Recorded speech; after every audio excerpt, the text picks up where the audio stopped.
Kamalapur rail স্টেশনে ঈদ উল ফিতর ঘিরে যাত্রী চাপ বেড়েছে কয়েক গুণ। সপ্তাহ জুড়ে হাজার হাজার মানুষ, বিশেষ করে বিভিন্ন এলাকার শ্রমজীবী মানুষ ট্রেনে করে নিজ নিজ গ্রামে ফিরছেন।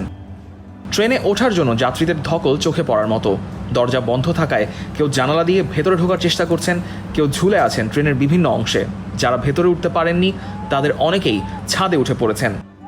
প্রতি ঈদ যাত্রাতেই এ এক পরিচিত দৃশ্য।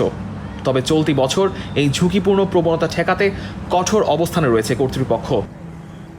নজরদারি বাড়ানো হয়েছে, জোরদার করা হয়েছে আইন প্রয়োগ। ফলে আগের বছরের তুলনায় ট্রেনের ছাদে যাত্রী ওঠার সংখ্যা কিছুটা কমেছে বলে জানিয়েছে সংশ্লিষ্টরা।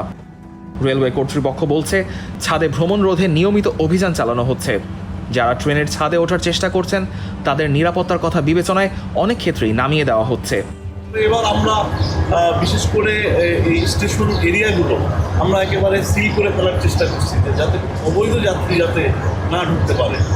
এছাড়া আমরা বাড়তি টিকিট দিচ্ছি না, আমরা শুধু যে সিট ক্যাপাসিটি এই পরিমাণ আমরা টিকিট দিয়েছি এবং কিছু স্ট্যান্ডিং টিকিট দিচ্ছি। তো আগে যেরকম গেটে আসলেই টিকিট দিতাম, আমরা এবার এটা দিচ্ছি না। কঠোর নিয়ন্ত্রণের পরও ট্রেনই অনেকের কাছে সবচেয়ে ভরসার যাতায়াত মাধ্যম হিসেবে রয়ে গেছে। ফলে ঈদের আগে ট্রেনগুলোতে অতিরিক্ত ভিড় দেখা যাচ্ছে এবং এখনো কিছু যাত্রীকে ছাদে ভ্রমণ করতে দেখা যাচ্ছে। আমাদের ভিতর দাঁড়া থাকা অসম্ভব হয়ে যায় রোজা থেকে।